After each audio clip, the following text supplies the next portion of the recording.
All right. So, first off, I have to thank you so much for doing this. Oh, man, I got to thank you for playing my music. You are the man on the charts right now. You are the #1 man. Nah, man, I'm just trying to make good music. And you know you're doing that. But we'll talk about your music in a second. First, I wanted to talk about your restaurant. Yes. Like food? Well, what is Justin's all about? What do you serve there? Is it open yet? I mean, you've been like in 3 weeks, and it's just soul food and Caribbean food. Yeah? What's your favorite item on the menu? Did you create any of it? Yeah, I created some of it. I like the dessert. I like the peach cobbler. Yeah. Where is Justin's in case anybody's going to New York City this summer? Stop in. On 21st Street between 5th and 6th. Right. Now, you've got your own hit album out as a rapper, as a performer now. Was that ever in the plan for you? No, I wasn't really in the plan. The way I work with myself, I just take everything day by day. I don't really have the plan for tomorrow. I just try to be the best I could be. So what made you decide that you wanted to go from behind the soundboard to in front of the microphone? Just the regular aspirations of a human being, just seeing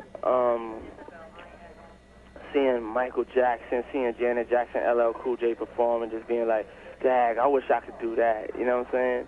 And then just being the type of person that always pursued their dreams.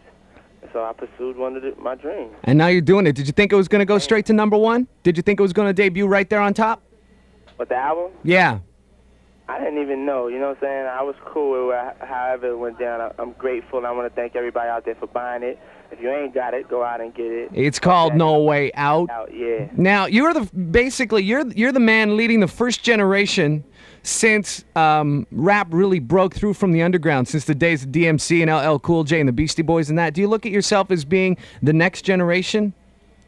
Oh, yeah, I definitely look for myself being the next generation, and I'm just trying to do my best to represent this generation and, you know, keep respect for the generation that came before me that broke down a lot of doors. If it wasn't for old school, I wouldn't even be able to do what I'm doing.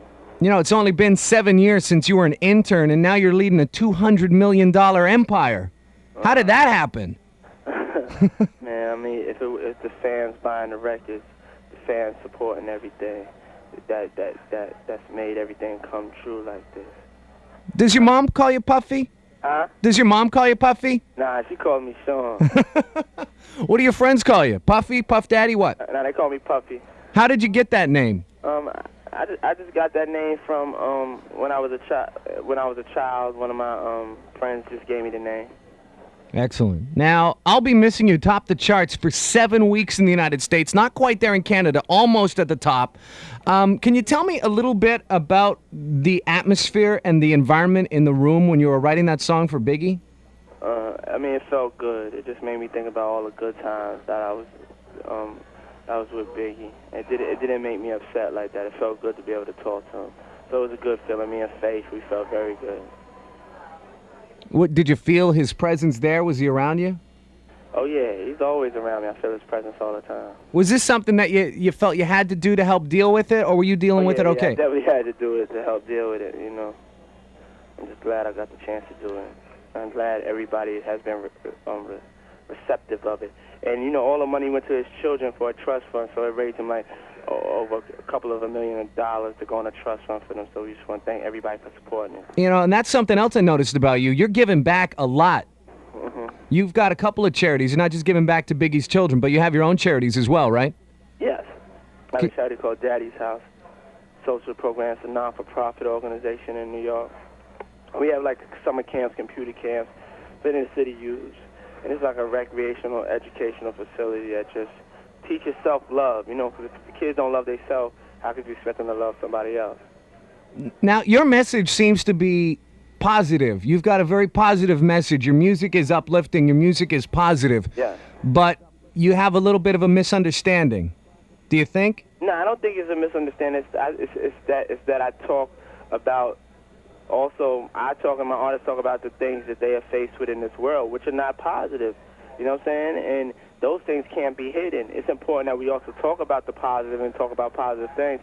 But it's also important that we talk about reality. And people want to try to sometimes say it's gangster rap or this or that. No, it's what's really going on in their communities. And if you want to change that, let's change some laws and get some more education and more recreation and get some more things to help kids have a brighter day. I was talking about the misunderstanding as well with the East-West Tupac Biggie thing. That's a total misunderstanding too, right? I mean, as far as the East-West stuff, that was something that was ignorant and embarrassing to have our names tagged to. And our names were tagged to that because we were one of the prominent forces on the East Coast. But we don't condone ignorance like that. And as far as any other rumors with Tupac and Biggie, those are just rumors. Because they were actually friends at one point in time. Yeah. At one point in time, they were friends. I mean, at one point, it's clear that Tupac had a problem, but it wasn't like a life or death problem. It wasn't like we were having this major war with each other. Now, Biggie did a lot of stuff. He had the double album, Life After Death, came out in the summer or earlier in the spring. But is there a whole bunch more music from Biggie? Not a whole bunch more. There's a couple of tracks which we may be releasing, but it's not a whole bunch more. I'll say we're not going to get another album around Christmas time? I mean, you may. We have to see. How did you hook up with Mariah Carey? I mean, she just called me. She liked my music. She called me. She wanted me to work with her. So we've been doing some things ever since. Yeah, the song Honey just came out this week. It is sweet. I love it. Is that you rapping on it as well? No, that's Mace rapping on it. Oh, that's Mace on it. Okay. His album will be out in September. Now, are you the producer of Mariah's whole album, Butterfly, or just that one song? No, and I did a song with her, then I did a song with her and Bone Thugs and Harmony. Wow. Can you give us any sneak peeks on what Mariah's album is going to be about? Oh, it's banging, you know what I'm saying? It's one of her best albums to me. It has a lot of melody, has a lot of charisma, and it's one of her best albums. Because when Mariah Carey gets the beat going, man, it doesn't stop. Speaking of that, I wanted to ask you about that phrase. I thought I told you that we won't stop. Yeah. Is that something you created? Yeah, it's like people be wondering, waiting for the time when we're going to not put out a hit. You know what I'm saying? We're going to stop putting out hits, and that's not going to happen. Do you think 10 years from now people are going to be saying Quincy Jones and Puff Daddy in the same sentence? I mean, I don't know. All they have to do is hope to be one day spoken in the same sentence as Grace like that. Now, you've worked with Babyface. Did you learn a lot from him? Yeah, I've learned a lot from everybody I worked with. Learned a lot. Babyface is. I've had a chance to speak with Babyface, and he is just absolutely just the gentlest, nicest man I've ever spoken with. Yeah. Absolutely amazing. Also wanted to talk to you about what it seems to be your musical style, at least the songs that are coming out and they're getting on the radio, where you seem to take a sample loop of one hit and then a sample chorus of another hit.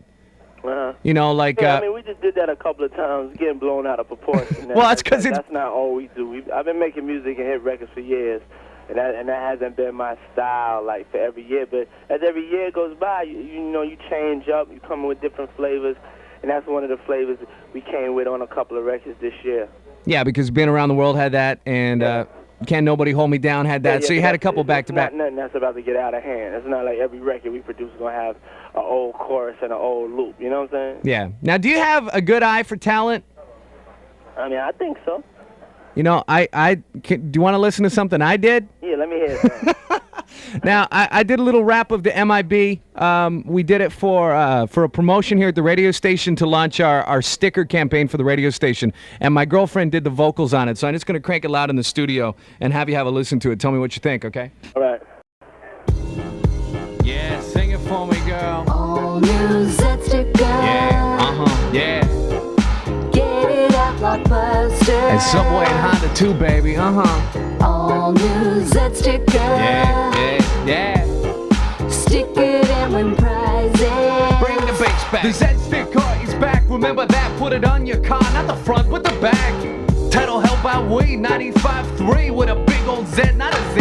It's black, it's white, it's twice as long. Gotta get that Z sticker on. Get them at Blockbuster, Subway 2, or Honda shops. It's good for you. All new Z sticker. All right, just goes on like that. What do you think? I mean, you good, baby. I want you to keep on, doing your thing on the radio. But you good.